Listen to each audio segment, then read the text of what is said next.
mettant l'objectif de notre caméra sur cet homme, nous nous sommes fixé un objectif, dévoiler un repère qui inspire les jeunes générations, du sens qu'il donne à la vie, raison de son combat à l'atteinte de sa position actuelle.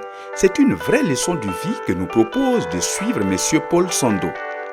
Contrôleur général de la police à la retraite, Paul Sondo est né en 1956, marié à Marie-Pia Ouedraogo. Il est père de 6 enfants et grand-père d'une dizaine de petits-enfants. Il est originaire de Koussana, un petit village logé dans les collines dans la commune rurale de Samba, dans le canton de Dakola, province du Passori. Koussana est peuplé à environ 1 millier d'âmes qui ont pour principale activité l'agriculture, l'élevage et le commerce. Mais qui sont les géniteurs de Paul Sondo, cette icône qui force aujourd'hui l'admiration de la communauté? La case que vous voyez derrière moi, c'est la case dans laquelle je suis né. Voilà, je suis né ici, grandi dans cette case, allé à l'école dans cette case, avant de m'envoler pour les autres horizons. Donc mon père était un petit commerçant, ma mère était ménagère, s'est débrouillée avec le petit boulot. Et j'ai perdu ma mère malheureusement quand j'avais 14 ans. Et mon père est parti en 2004. Et c'est donc en 1972, après le décès de ma mère, que Madame Sawadoro a pris le relais pour nous éduquer. Et c'est elle notre mère protectrice.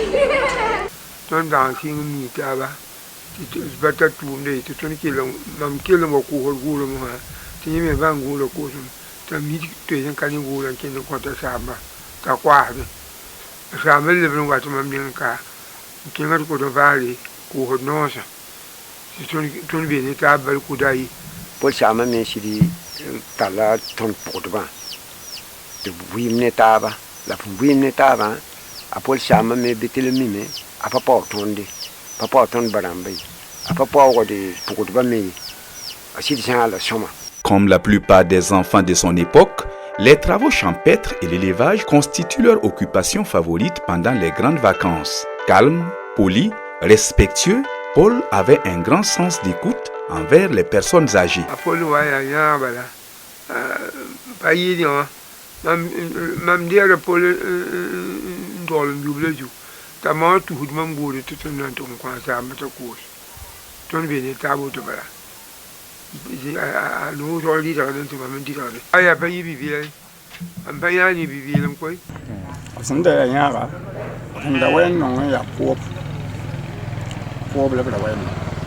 Vacances à Hambala, la pauvre, la goule, la chute ton côté baba. Baba mi, quarter gour. Rara ninga tababa, yatali gour and the tower. Santi Rabata in the high Haiki, Yanarbin about an enfant more than commence. Loin de se laisser abattre par le décès de sa mère en 1972 et pour surmonter aux difficultés engendrées par l'incapacité visuelle de son père, alors Paul Sondo, âgé d'une vingtaine d'années, se bat avec l'aide de tous les membres de sa famille pour survenir aux besoins de ses frères et sœurs. Lorsqu'on perd son épouse ou son époux au moment où on a besoin d'elle ou de lui pour vous accompagner, c'est un handicap qui a beaucoup de séquelles. Et je crois que notre père, je ne sais pas si c'est ça qui a accéléré son handicap, mais même pas 5 à 10 ans plus tard, le papa a été frappé d'une incapacité visuelle. Et tu imagines un peu si tu ajoutes un peu à notre âge, on se le trouvait à 20 ans, et non seulement pas d'orphelin de père, mais ayant également un père invalide. Donc du coup, c'est une autre forme d'orphelinat.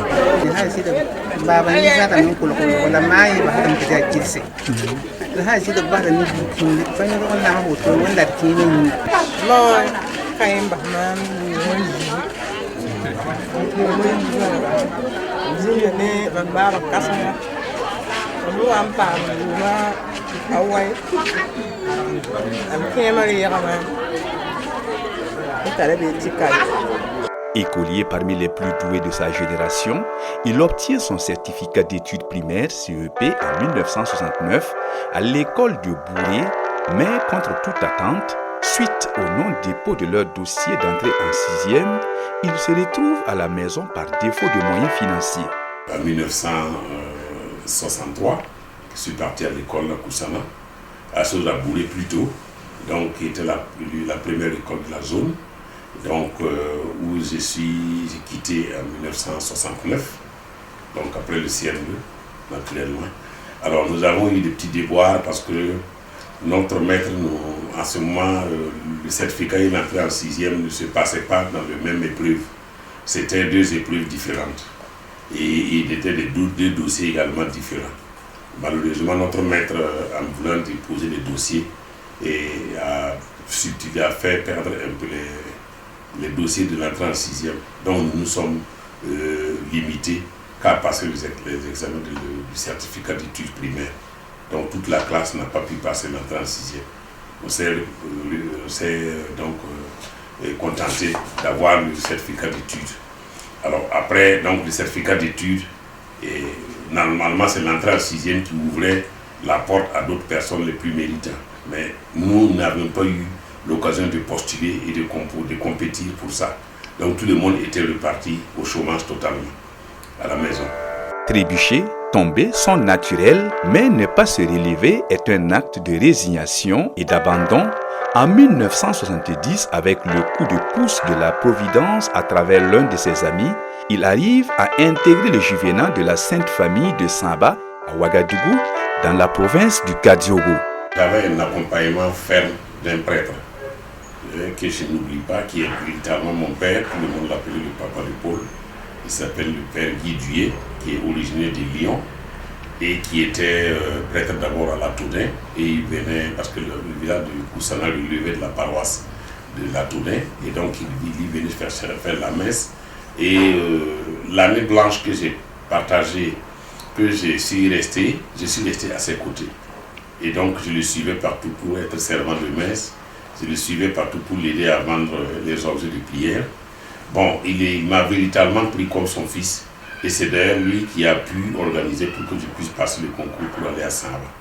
Alors donc, ceci étant à Samba, c'est une véritable découverte. Voilà, aller à l'internat, c'est lui qui m'a transporté. Donc j'ai été déclaré admis. C'est lui qui m'a déposé à Samba. Et depuis lors, toutes les fois qu'il y a une rencontre liée à une situation douloureuse ou heureuse, Paul Sondo est toujours des nôtres. Je l'appelle couramment un grand frère. Et je pense que ça, au-delà de l'amical, c'est devenu presque une famille. Toute réussite est nécessairement le fruit de dur labeur. Paul Sondo, avec un parcours scolaire difficile dû à la pauvreté de sa famille, donc éducation n'était pas une priorité, mais par un éveil de conscience. Paul décide de continuer qu'advienne que pourra.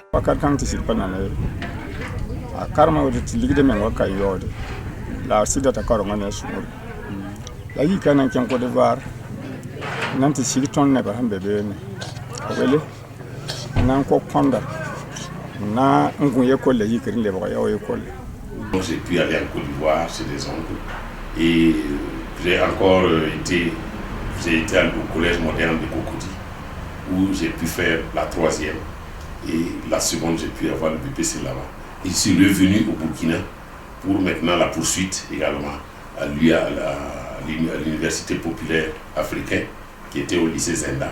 Donner le meilleur de soi-même et d'atteindre des résultats escomptés, voire inespérés, est le credo de Paul Sondo. En 1977, sa ténacité finit par payer, d'où il obtient le concours de la garde républicaine. J'ai passé le concours de la garde républicaine en son temps. Okay. Parce que c'était un corps, c'est pas si vous le connaissez, qui s'est transformé après qu'on appelait la garde nationale de la Révolution. La garde républicaine c'était un corps qui n'était pas très valorisé, mais c'était un corps qui, à la faveur de l'avancement et de la modernisation, était obligé de se moderniser. Donc du coup, a été valorisé et on avait élevé le niveau de recrutement. Et on a été titularisé, je suis resté à l'état-major de la garde républicaine. Et s'en est suivi le reversement de la garde républicaine au niveau de la police nationale, suite à la révolution de 1983. Qui veut aller loin ménage sa monture. Pour réaliser ses ambitions, Paul Sandeau travaille à se donner les outils capables d'atteindre ses objectifs.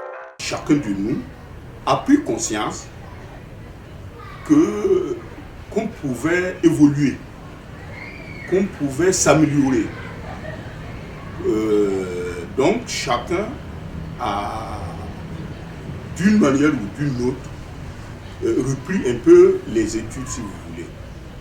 Donc, lui comme moi, nous sommes surtout des autodidactes. Alors, il faut dire que dans la vie, il y a toujours un déclic. Il y a un déclic qui intervient dans votre vie, et de gré ou de force. C'est-à-dire que quand vous regardez un peu la description de mon parcours au niveau scolaire, c'était pas si simple. Bon, mais moi, il fallait tout travailler de manière à prendre en compte qu'il faut que je me batte. Et donc, du coup, comme je vous l'ai dit, bon, j'ai préparé beaucoup plus mes diplômes de façon autodidacte. C'est-à-dire, le peu d'argent que j'avais, j'investissais le maximum à la librairie. Je partais chaque fois à ce qu'on appelle à la librairie et j'achetais beaucoup plus les éditions Que sais-je. Les éditions Que sais-je, vous savez que ce sont des éditions qui vous orientent un peu à tout ce que vous voulez savoir.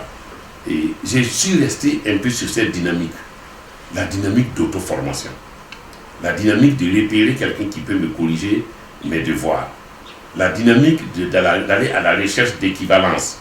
Même si je ne suis pas assis devant un professeur, je sais ce qui se passe dans une classe et je vais m'y fournir. Et c'est comme ça, lorsque je montais la garde avec mes amis, souvent quand on est de garde, mes amis étaient contents de monter la garde avec moi. Parce qu'ils savent bien que je suis plus préoccupé à étudier, à lire, à apprendre mes leçons, que d'aller me reposer. Donc du coup, j'étais sûr que lorsque je monte comme ça, je ne descendais plus. Et ceux qui étaient avec moi aimaient ça parce qu'ils pouvaient partir là où ils voulaient, ils revenaient quand ils voulaient. Et moi, j'étais beaucoup plus préoccupé à apprendre mes leçons pour faire mes devoirs demain matin. Au regard de son sérieux et de ses compétences, sous la Révolution démocratique et populaire, il fut nommé en 1988 chef du département de la sécurité extérieure à la présidence du Faso et plusieurs postes qui requièrent de sa confiance et de l'engagement. J'ai été affecté à la présidence du Faso pendant que j'étais en train d'achever mon école, mon cursus scolaire à l'École nationale de police. Et c'était un peu avant que je sois venu de Cuba, après ma formation en sécurité et frontalière, et également naturellement dans les autres branches techniques. Et donc quand je suis arrivé, il y a eu des mutations. Certainement c'est fort aussi de la formation que j'ai pu avoir à Cuba qui a fait que j'ai été choisi pour être affecté comme beaucoup d'autres fonctionnaires de police et de gendarmes, de forces de défense et de sécurité, pour ouvrir un service qu'on appelait le service de la documentation. Donc le service de la documentation avait plusieurs sections. Et moi, la section dans laquelle j'étais, c'était la sécurité extérieure. Donc j'ai été très bien. Ça m'a paru un peu au début lorsqu'on m'a dit que j'étais le responsable de la sécurité extérieure à la présidence. Bon, ça m'a paru un peu, j'allais dire complexe, mais je pense que c'est une mission aussi que j'ai menée véritablement, en tout cas de façon professionnelle. Il fallait être informé, il fallait quand même faire des voyages à l'étranger, il fallait rencontrer, il fallait analyser, il fallait faire des propositions à qui de droit. Bon, je crois que également, ma présidence, en tout cas moi, au niveau de la présidence, j'étais officier de police, je n'étais pas d'abord commissaire plein. Et c'est suite à ça, dès que j'ai demandé à la présidence que l'obligation pour moi de poursuivre un peu ma promotion faisait que je suis obligé d'aller m'inspirer un peu des connaissances techniques en matière de police pure. Et donc du coup j'ai demandé à me retirer de la présidence, ce qui a été accepté. Et j'ai été affecté à Koudou. Donc au commissariat à Koudou là-bas. Et donc de Koudou je suis entré donc dans les connaissances pratiques même de la sécurité publique, de la police judiciaire en matière de vraiment de ce qui est matière policière. Et donc de là, pendant que j'étais à Koudou, j'ai été nommé responsable de la police des fronts des sites olifères. J'étais donc le premier officier de police de la police nationale à aller ouvrir les portes de la sécurité et des mines. Donc c'était en son temps à Guibari où je suis parti avec une dizaine d'agents pour ouvrir le poste de police. Et c'est suite à... J'y suis passé pendant... J'ai fait quand même 3 ou 4 ans. Donc Guibari et Sakane. Et Sakane, je suis revenu à la brigade criminelle au commissariat central de Ouagadougou où j'ai eu mon concours de commissaire de police. Après 2 ans passés à l'école de police, où il réussit avec brio son examen de commissaire de police, il fut nommé directeur provincial du Kourouéro. Paul Sondo eut la lourde tâche de diriger cette circonscription administrative de la police provinciale. Au Kourouéro, c'était mon premier poste en tant que commissaire de police. Je venais de sortir de l'école nationale de police en tant que commissaire de police. Et immédiatement, il fallait nommer déjà à la tête des provinces. Et donc, j'ai été nommé donc, au Kourouéro comme directeur provincial de la police nationale du Kourouéro. Après cette expérience réussie du Kourouégo, s'est enchaîné avec une ascension fulgurante qui lui a conduit à la gestion du commissariat de police de l'arrondissement de Bogodougou, du commissariat de Ouaga 2000, en passant par le commissariat central de la ville de Ouagadougou. Je le dis avec beaucoup de fierté. Le contrôleur général à la retraite, Paul Sondo, c'est un homme qui a un esprit d'initiative très développé. C'est-à-dire qu'il a beaucoup d'initiatives. Avec lui, on ne tarit pas, on ne peut pas s'asseoir. Voilà.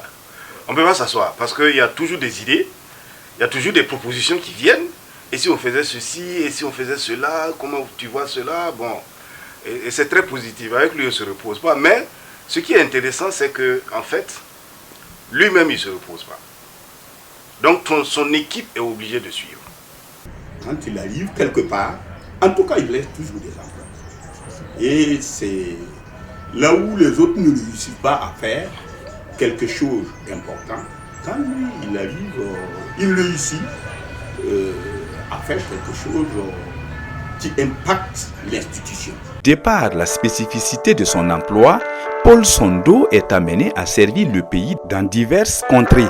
Madame nous parle de cette situation à travers l'éducation de ses enfants. Il était absent par sa personne, mais comme il y a le téléphone, il écrivait aussi très souvent. Et en tout cas, il mettait la rigueur sur l'éducation des enfants surtout. Il avait l'œil ouvert sur les enfants. Par la grâce de Dieu aussi, en tout cas, les enfants sont restés sages. Et au passage, son épouse, qui était vraiment très courageuse, qui a su encadrer vraiment les enfants, bon, qui ne s'est jamais découragé. Mais avant, permettez-moi d'abord de rendre hommage donc, à ma mère, donc, qui est donc, son épouse, donc, qui également était donc, je veux dire, la cheville ouvrière de cette éducation-là. Parce qu'il faut dire que papa était très souvent parti depuis qu'on était très jeune, du fait de ses occupations professionnelles. Donc, en tant que fonctionnaire de police, il a occupé beaucoup de stations, donc, je vais dire, dans des régions, dans des localités très reculées. Je peux citer Sakane, je peux citer Guibaré, je peux citer donc, Boussé, donc qui sont des villes que je connais très bien. On peut dire que malgré ses fonctions, il était très proche de sa famille et il ne manquait pas l'occasion de nous recevoir là où il est, partout, pour qu'on passe les vacances, on passe du temps avec lui, pour qu'on regarde comment il travaille. Moi, particulièrement, c'est après quand il est reparti à l'école pour être commissaire, j'ai commencé à vivre ses affectations pendant à ce moment. À sa deuxième année d'affectation à Boussy, moi j'étais là-bas avec lui.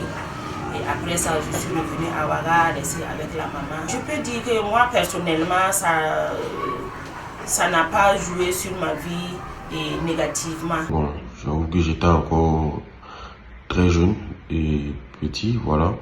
Bon, j'ai pas vraiment ressenti ce manque, puisque, bon, déjà, il y a ma mère qui était toujours présente et jouait à la fois le rôle de père et de maman à la fois. Et les déplacements, on en a connu. Mais c'était vraiment on respectait toujours les consignes qu'il donnait avant de partir. Quand il revenait, et il se rendait compte qu'il y a certains écarts de comportement de notre part, il ne tolérait pas. Il était très donc rigoureux par rapport à ce qu'il voulait que ses enfants soient. Donc ça, c'est une rigueur d'éducation que nous lui devons et qui a été d'une très grande utilité, je vais dire, dans notre vie quotidienne. Donc, c'est-à-dire se réveiller très tôt le matin et organiser sa journée. Il est très organisé dans tout ce qu'il fait, il est très anticipatif. Il met toujours, il prend en compte tous les risques dans tous les projets qu'il établit. Donc ça fait que, je pense que pour un homme équilibré, c'est des vertus que nous avons encore aujourd'hui. Donc je cite la rigueur, je cite la qualité du travail bien fait, je cite, je vais dire en tout cas, la crainte de Dieu. Ça c'est quelque chose que je retiens de lui, malgré ce qu'on peut lui attribuer d'être très ferme. Donc derrière, c'est une personne très pieuse. Personnellement, il nous a donné des valeurs à ne pas trier les gens suite à leur situation sociale. Donc moi, là où je parle, je n'ai pas de difficulté à m'intégrer. Je n'ai pas de difficulté à m'intégrer au niveau, même les 10 ans que j'ai fait à AS, je n'ai pas eu de difficulté. Et voilà, aujourd'hui, je suis là, je n'ai vraiment pas de problème avec mon personnel. Et avec papa, c'est la franchise, le travail et la prière aussi. La religion a beaucoup une place dans notre famille et ça nous aide à avoir une bonne base d'humilité, de compréhension dans la société. Il n'aime pas être assis sans faire quelque chose.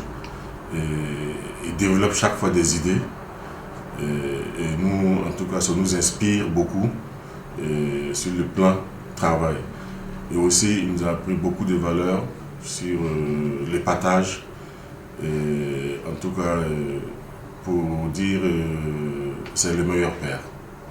Animer l'administration déconcentrée de la police nationale dans la région de l'Est, faire baisser le niveau d'insécurité considéré comme une zone rouge, telle était la mission assignée à Paul Sondo. Après cette mission réussie, il est nommé directeur de la sécurité publique où, sous son autorité, l'IP de la police nationale verra le jour. J'étais directeur de la sécurité publique. Et également là, j'ai essayé de jouer ma partition. Et vous savez, c'est moi je suis l'auteur de l'hymne de la police nationale. J'ai trouvé qu'il y avait, en matière de sécurité publique, c'était de la prévention.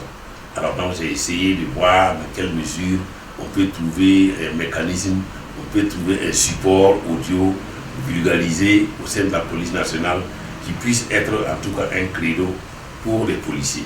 Donc ça, avec les autres collaborateurs, j'ai pu mettre ma touche.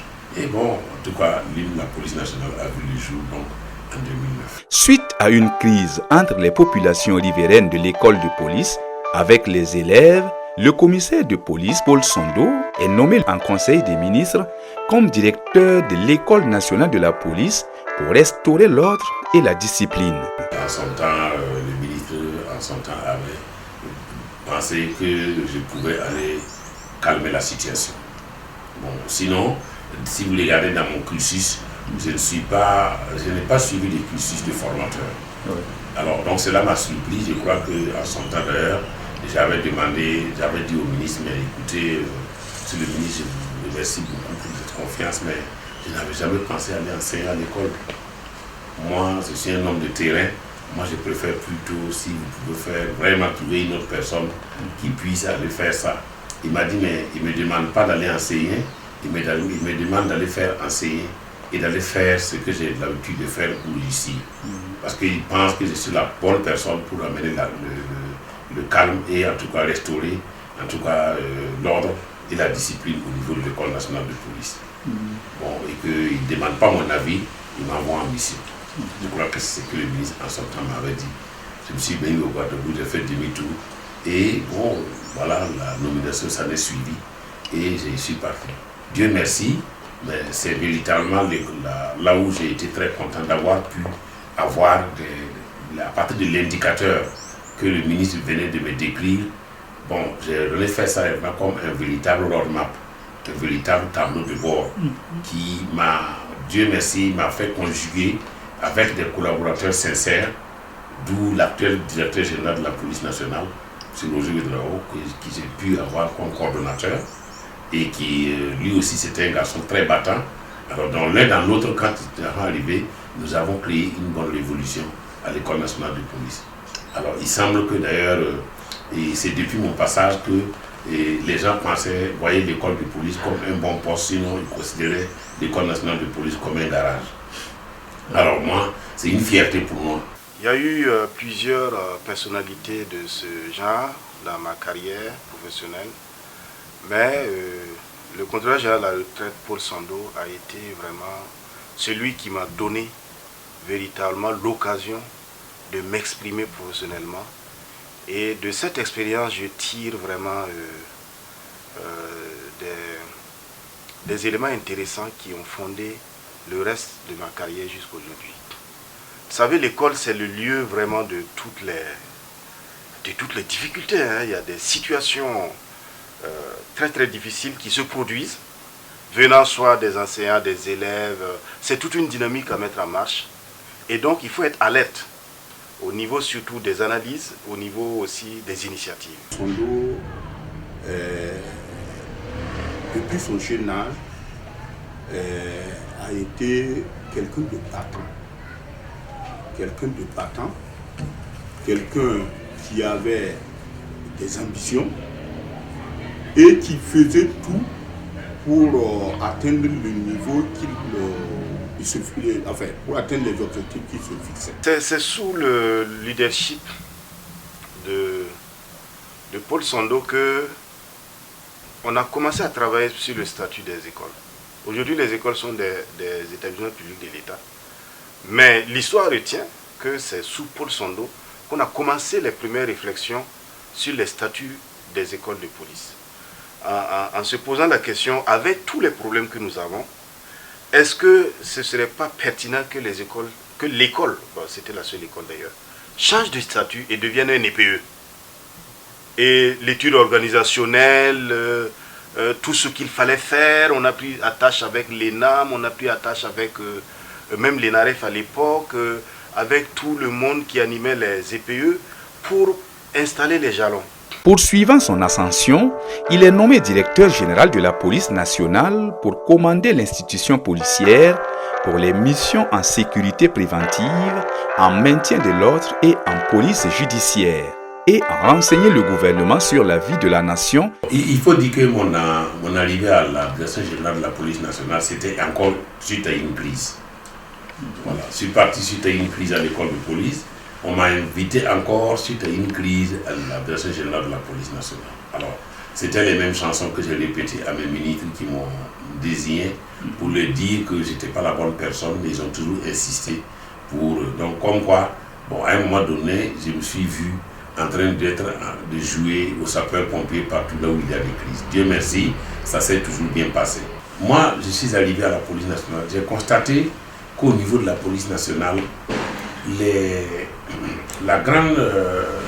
responsables n'avaient pas un créneau où ils se rencontraient annuellement pour lui mettre à jour l'orientation du commandement. Donc les gens, c'était par les notes de service et tout. Mais dans la réalité, il n'y a pas une tribune où les grands échangeaient entre eux en live pour savoir exactement qu'est-ce qu'il faut faire et qu'est-ce qu'il ne faut pas faire. Donc j'ai décidé, j'ai dit, mais pourquoi ne pas faire une conférence annuelle des commissaires de police? Le 30 septembre 2011 s'est tenue dans la salle de conférence du Centre national des archives la première conférence des commissaires de police, placée sous la présidence de M. le ministre de l'administration territoriale, de la décentralisation et de la sécurité. J'ai créé ce cadre pour inviter toutes les expertises, toutes les capacités intellectuelles, de nous dire exactement comment nous allons conceptualiser ça. Je crois qu'au sortir d'ici, nous allons voir ceux qui se seront intéressés pour donc mettre une commission ad hoc pour effectivement mettre en place de façon instituée, en tout cas cette rencontre-là, et en faire un tableau de bord de la direction générale de la police nationale chaque année. Le principe des innovations, le principe de sortie des chantiers battus était au cœur du commandement de Paul Sandow à la tête de la police nationale. Vous avez remarqué que vous avez les boxes qui sont sur la route, où j'ai pensé que la plupart des gens, beaucoup d'accidents se commettaient lorsque les gens avaient des difficultés pour s'orienter dans le sens giratoire obligatoire. Et ensemble avec mes collaborateurs, nous avons trouvé en tout cas un créneau pour au moins matérialiser l'imaginaire. Voilà, et donc c'est ça que vous voyez souvent les boxes qui sont sur la route. Ensuite, vous verrez également au niveau de la légalisation directe, où la police est tout le temps taxée d'être le corps le plus corrompu. La légalisation directe consiste à avoir un objectif. L'objectif de la satisfaction immédiate et efficace des demandes de légalisation des documents administratifs. Vous savez qu'aujourd'hui, on va légaliser un document lorsqu'on a besoin d'aller constituer un dossier. Et un dossier a toujours un délai et a besoin également de fonds fiables. Alors, donc l'objectif ici, c'est de faciliter et de rendre efficace effectivement la constitution du dossier des demandeurs. Alors, il constitue effectivement, comme vous l'avez dit, on a construit une chaîne où il y a l'accueil qui va jusqu'au signataire.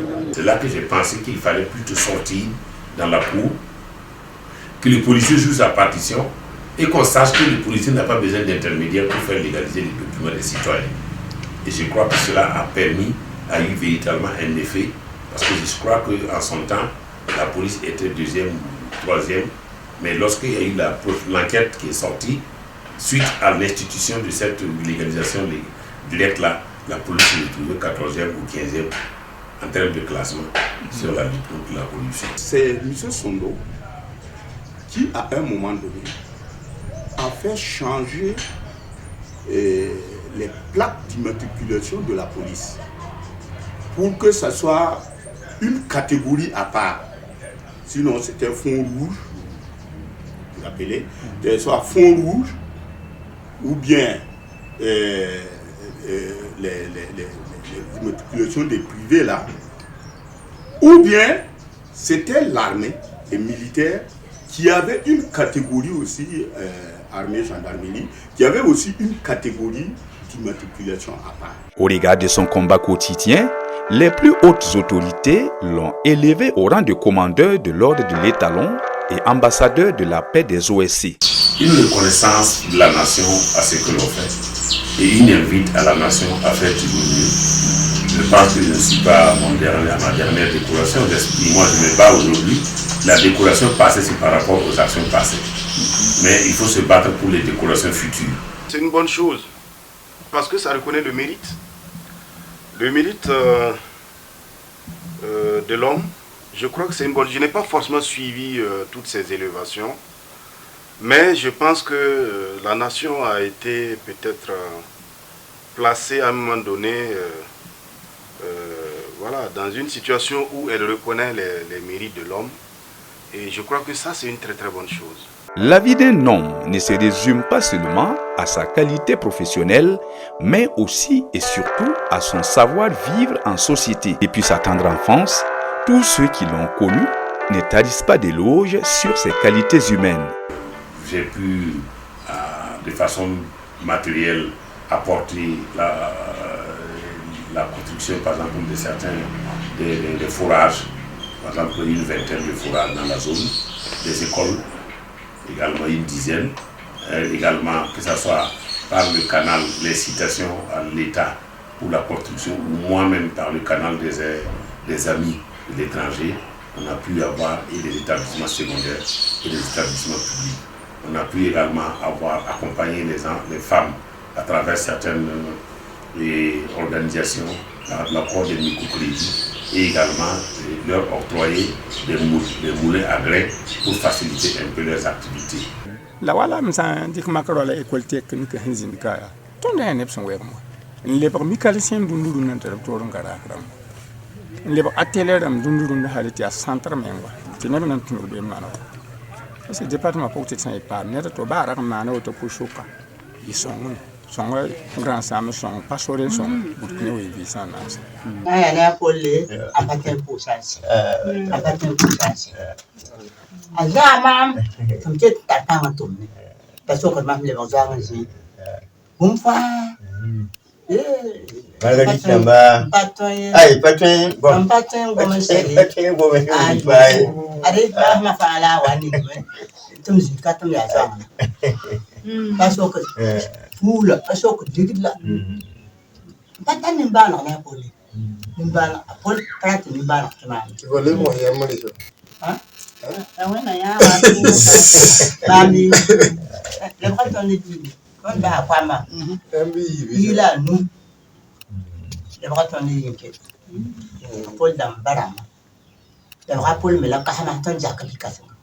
Almalo kumam tu no mi ta fa ya hanki tu man ping maka. Am ga da yi le tampo rahma wai.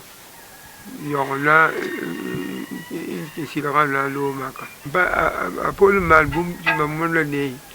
Ti monda yam ya ta Paul man kala.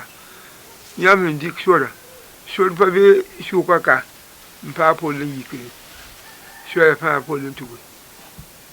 Kinga kusana wadika kinga pidin piku islam wadi edia aujourd'hui fu te yata hami kam ta hamando be son til pa mi asiri kamen luga non ai ti bo tengara mati ton man tikri ai ne ba wa ta nan son odame sira asiri wa me ai wa ti anan son odame donc vraiment ni ba fa tengara mi mi ran wa na mana wakati panyaka mi amore pamore donc fa yi mi ti na taban tume en wen la yesa babinga ana ton perdre la ba ki ni runa ton ki ton perdre la winga yongo ti dan amanda nere apole ton yaru ala si wa yama ni son on est en koyama jusqu'à ton tumame asidi son ma mi uso sino son ton ne dile siti yara bola sit son ton al uso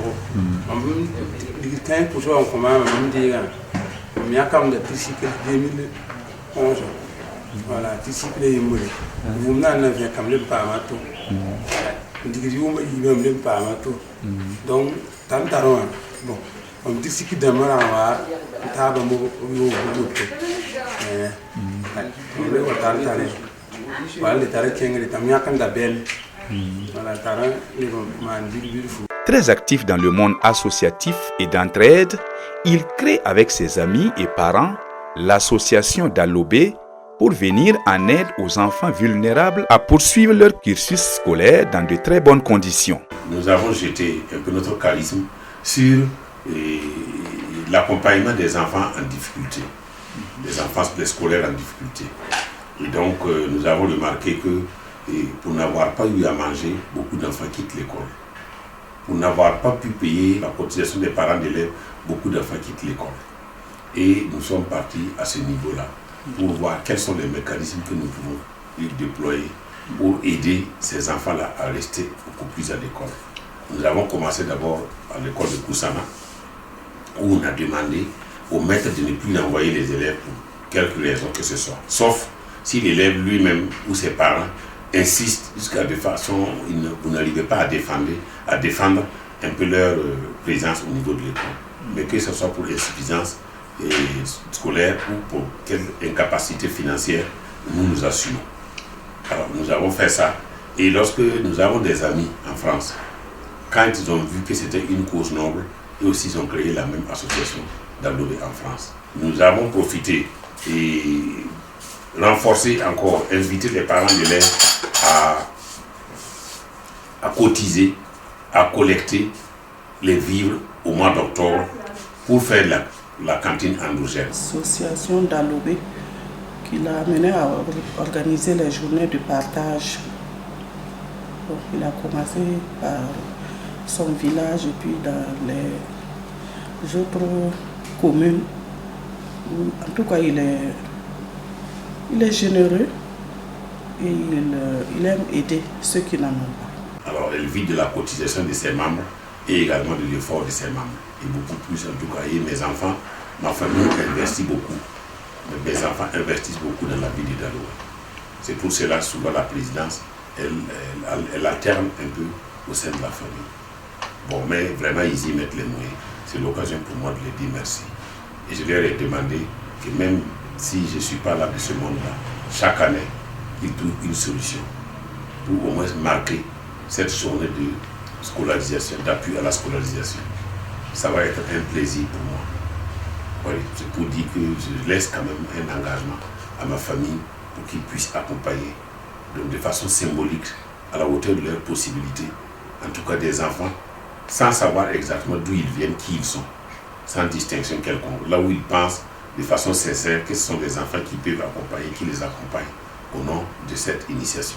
Je pense que le défi pour nous, c'est de continuer toutes les œuvres qu'il a pu donc, entamer au village, notamment dans tout ce qui est donc, investissement pour la qualité de vie du village, pour le confort dans le village, pour permettre aux villageois donc, de pouvoir vaquer à leurs occupations correctement au quotidien.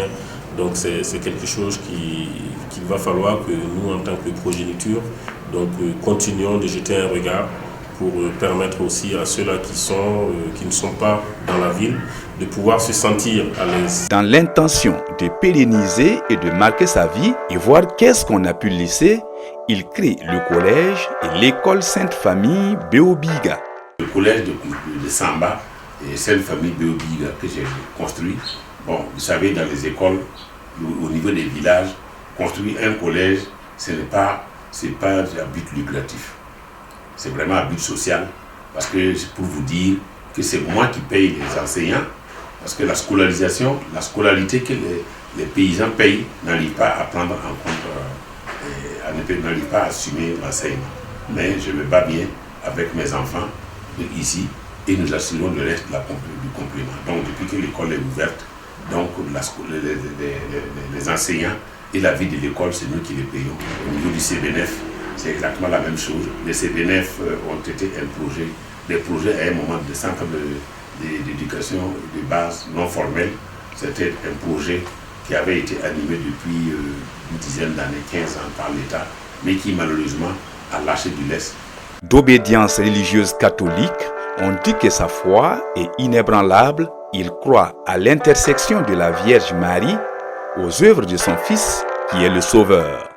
Chrétien, on le sent présent dans la communauté religieuse, que ce soit la communauté de son village, la communauté des villages voisins, et bien sûr dans plusieurs communautés du pays. Voilà, parce que nous avons quand même pas mal de témoignages où il est intervenu, soit pour aider, soit pour organiser, soit pour bâtir. Voilà, donc c'est vraiment un chrétien très engagé dans sa foi, un chrétien prêt à être solidaire de tous ceux qui travaillent à l'œuvre de Dieu. Il est convaincu de sa foi. Convaincu de sa foi parce que je viens de vous dire que j'ai été dans son village. Si vous voyez, il n'est pas né dans un milieu riche. Il est né comme beaucoup de Burkinabés, dans un milieu très très austère, très très pauvre.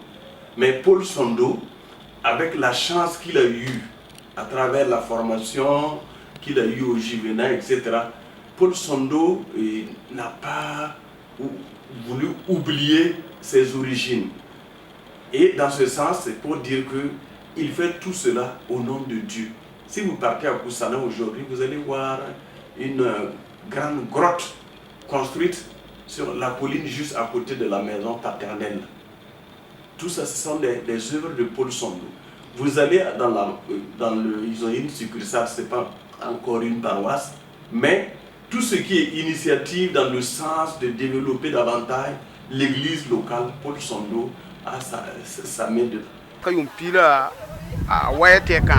En tout cas, je suis un point nord outil à Soma. Mon ning fa sam bien en tout cas à ning dan nugu. Par exemple, on a des ninga moi ni ba wendo bien ninga nugu bien. Bon, en tout cas, elle a un gâteau sur sa main quoi. Voilà, en tout cas, bien noir, mon zifa en tout cas, et sans le me pour moi, en tout cas, Pierre bien mais.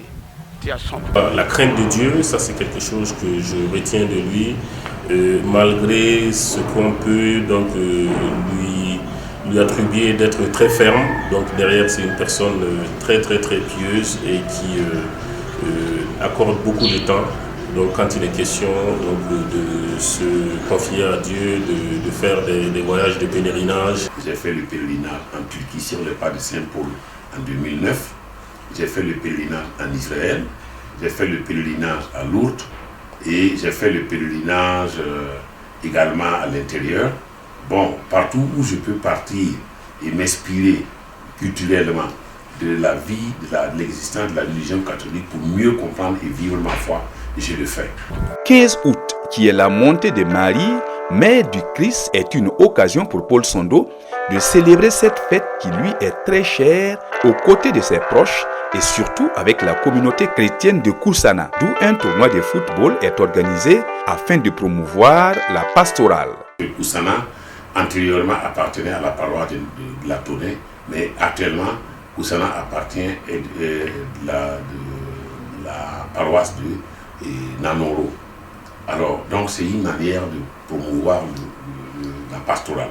C'est une manière d'inviter, par exemple, les villages qui composent la paroisse et le centre de Koussana à l'union, à l'entente, en tout cas au fair play, et de marquer cette date-là ensemble comme une date de résilience, une date d'entente, une date de pardon, une occasion. À chaque fois que deux villages s'affrontent, ils s'affrontent au nom du 15 août, au nom de la Vierge Marie.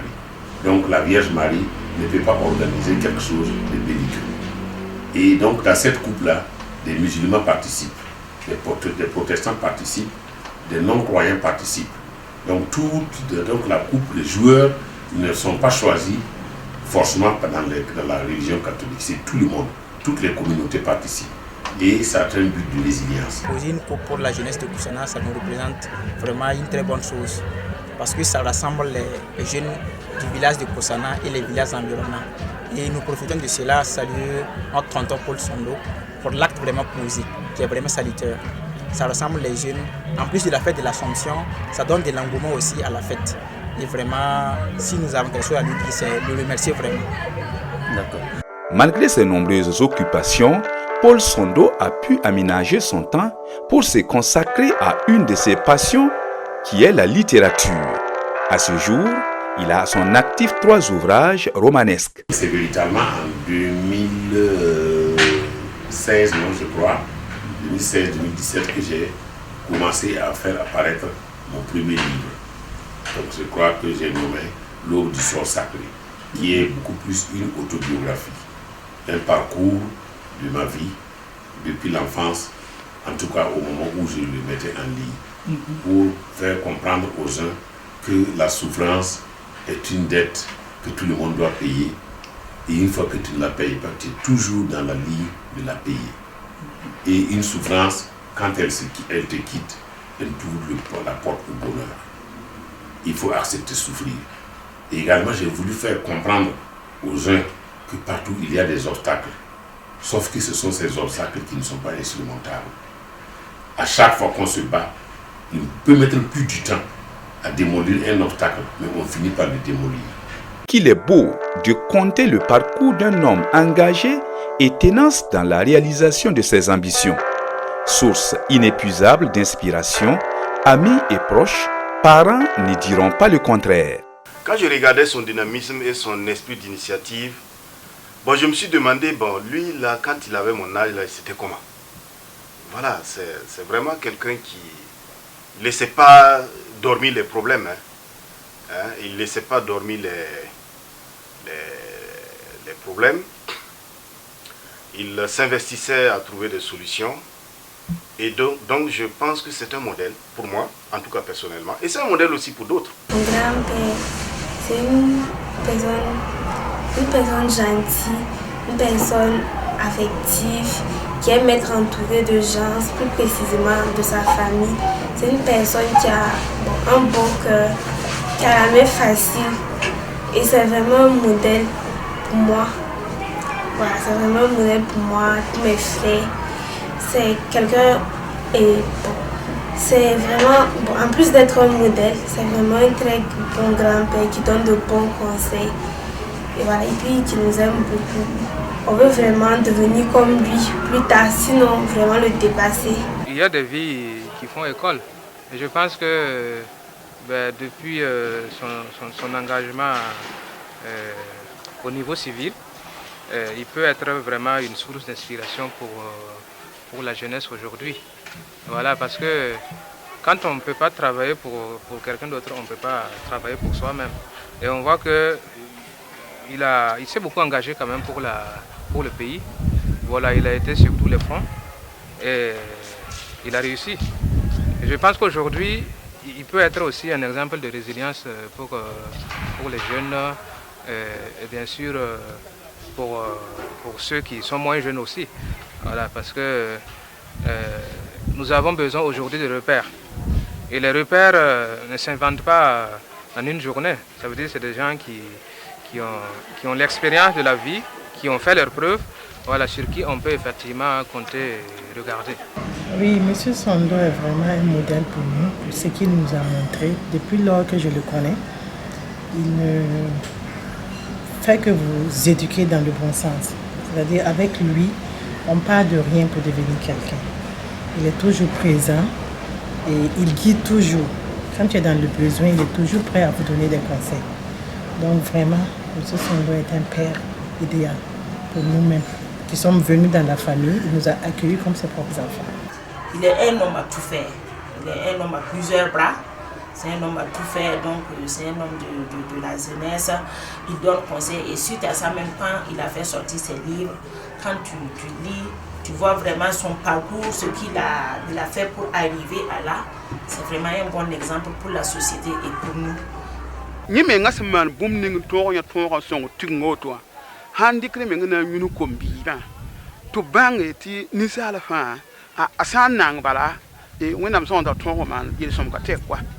Voilà, en tout cas, ça n'est pas Je trouve que c'est une source d'inspiration pour la jeunesse et à travers ce qu'il fait dans le village d'où on vient à Koussanan, à travers ce qu'il y a, les fourrages, à travers les écoles de formation professionnelle, à travers son propre histoire qui est sortie de là nulle part et qui n'avait pas vraiment de ressources et qui a atteint ce niveau-là. C'est vraiment une source d'inspiration pour la jeunesse. Il est indéniable qu'obtenir les clés du succès tiennent sur des valeurs intrinsèques. Paul Sondo détient des secrets qui sont propres à lui. Je ne sais pas si je l'ai ici, mais ce que je peux savoir, je suis resté naturel. Mon secret, si j'ai un secret à dire, c'est vraiment naturel. Moi, je ne lis pas ma réussite et mon succès à quelqu'un ou à quelque chose que j'aurais eu, en tout cas de façon mystique. Non, moi, je vis de façon naturelle. Lorsque, comme je vous l'ai dit, j'arrive dans un milieu, j'essaie de voir exactement si ce milieu ne veut pas que je me comporte de telle manière, alors je vais servir ce milieu-là, ce dont il pense que je puisse le servir. Donc, je n'ai pas vraiment un secret. Et mon secret, beaucoup plus, c'est le travail. Paul, je vois que c'est quelqu'un, il n'a pas de rancune. Tu le fais, il va sur le champ comme ça, il va faire sa colère, mais quelques minutes après, il laisse tomber. C'est quelqu'un qui ne gagne pas rancune. Et moi, je crois que c'est ça Dieu veut. Je pense que c'est ça qui a fait qu'il a eu toute la chance de réussir. Pas de secret. Il a travaillé, c'est quelqu'un qui se bat. Il travaille. Je l'ai connu, il n'avait rien. Mais sincèrement dit, ça s'est passé sous mes yeux. Il se bat. C'est quelqu'un qui se bat. Sa réussite vient de sa persévérance en fait. Ça vient de sa persévérance, ça vient de son esprit d'initiative, ça vient de son caractère un peu infatigable face aux situations. Forcément, ça vient de ça. Parce qu'en réalité, si vous êtes persévérant, vous finissez par trouver des solutions. Après de loyaux services rendus à l'État burkinabé, il a été admis à faire valoir ses droits à la retraite. J'ai assuré ma carrière avec une grande satisfaction. Une satisfaction de m'être battu, une satisfaction d'avoir été accompagné spirituellement par Dieu, une satisfaction d'avoir joué ma partition selon mes capacités humaines, une satisfaction d'avoir composé avec des personnes et sur toute la ligne depuis le recrutement jusqu'au jour où je quittais, en tout cas dans une symbiose. Et je me plais de dire chaque fois, peut-être que quelqu'un pense que je suis son ennemi, mais moi je n'ai pas d'ennemi. Moi je ne vois pas quelqu'un qui pourrait être mon ennemi aujourd'hui. Maintenant, si quelqu'un pense que je suis son ennemi, je pense que si cette personne fait l'effort de venir vers moi, moi je lui montrerai que je ne suis pas son ennemi. Parce qu'à ce que je sache, je n'ai jamais tenté de faire du mal à quelqu'un et je n'ai pas pu. N'en parlons pas faire du mal à quelqu'un et j'ai réussi. Non, je ne pense pas. Donc dès lors que je n'ai pas tenté de faire du mal à quelqu'un, je ne vois pas en quoi cette personne peut être un ennemi pour moi, ou cette personne doit me considérer comme son ennemi. Donc pour vous dire que j'ai fini ma carrière à une relative satisfaction, surtout dans l'approche avec les hommes. J'ai été certes défaillant, parce que comme on le dit, l'homme est 9, il n'est pas 10. Bon, dans son comportement, dans son parler, et consciemment ou inconsciemment, on a dû blesser quelqu'un sans le savoir. Dans son comportement, on a dû marcher de la manière dont on ne devrait pas marcher, et cela pensait certains. Bon, donc ça peut avoir arrivé. Mais bon, je profite aussi de l'occasion pour demander pardon à toutes ces personnes-là qui, de ma vie professionnelle ou ma vie simple, leur a causé du tort, qui sachent que véritablement c'est aussi les limites de mon caractère humain et que je leur demande sincèrement pardon. Et si cela est possible et que quelqu'un entendait ce message, que la personne vienne vers moi afin que nous puissions pacifier le reste de notre vie et pour le bonheur de chacun. Aujourd'hui, il est le directeur exécutif du cabinet d'études dénommé Conseil consultatif de gouvernance et en sécurité et président du conseil d'administration des sociétés privées et de sécurité Omzaka Sécurité et Sécusur.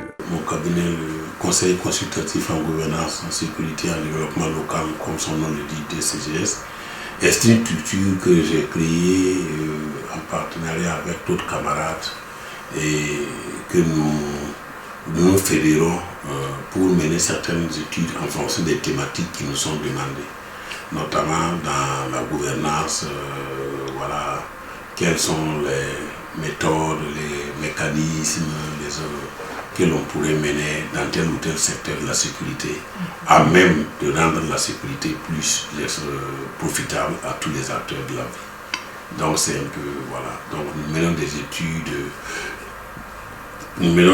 sur la demande des organismes, c'est-à-dire ou des services publics ou parapublics, et des organismes nationaux ou internationaux. Et nous accompagnons en tout cas certains services aussi par des formations et également de la mise en œuvre de certaines recommandations qui soient à notre portée techniquement. Koubli, situé à 25 km de la ville de Ouagadougou, c'est là que l'infatigable Paul Sondo a implanté une ferme sur une superficie de plus de 2 hectares, d'où il s'adonne à une de ses passions qui est l'élevage et à la culture maraîchère. Pour lui, seul le travail met l'homme à l'abri du besoin. Travailler, toujours travailler sans relâche.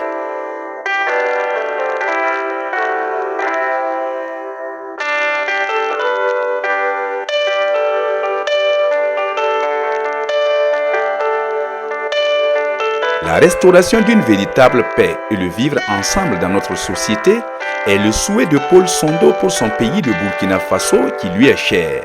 J'ai comme vœu, d'abord pour notre pays qui vit aujourd'hui une intense crise sécuritaire et qui est tributaire et qui a ses conséquences sur tous les acteurs de la vie économique, la vie sociale, la vie communautaire. Bon, c'est véritablement la restauration d'une véritable paix dans notre société.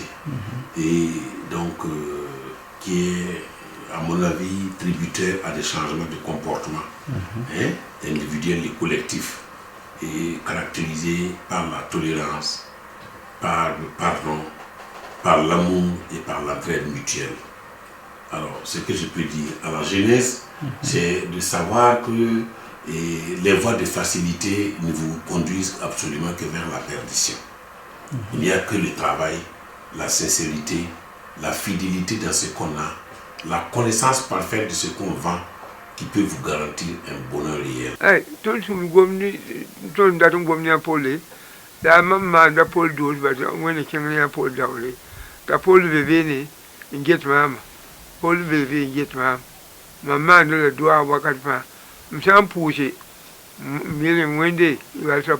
Cher doyen, j'ai été très heureux de partager quelques petites pages de l'histoire commune qui nous a réunis autour de certains théâtres, notamment au niveau de la formation à l'École nationale de police.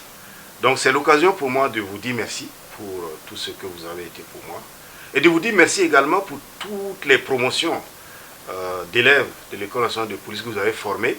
Et donc pour moi c'est vous dire merci. Si j'ai quelque chose à lui dire, c'est qu'il n'a qu'à rester comme tel, voilà, et partager toujours l'amour qu'il a pour ses enfants, pour sa famille. Et il n'a qu'à aussi prendre un peu pour se reposer parce qu'il n'a plus l'âge de la jeunesse. Donc jusqu'à présent, il ne se repose pas, il est tout en train de travailler. Donc il faut lever un peu les pieds. Ici, il y a bien quelque chose qu'on peut dire à papa, c'est vraiment de lui souhaiter une bonne santé, une très bonne santé de fer. Le Seigneur l'accorde une longévité, une prospérité et qu'on l'aime beaucoup et que vraiment c'est un plaisir de l'avoir comme géniteur. Déjà, je veux le remercier pour l'éducation qu'il nous a donnée. Vraiment que Dieu le récompense au centuple et qu'il lui donne longue vie et surtout la santé. C'est lui dire merci.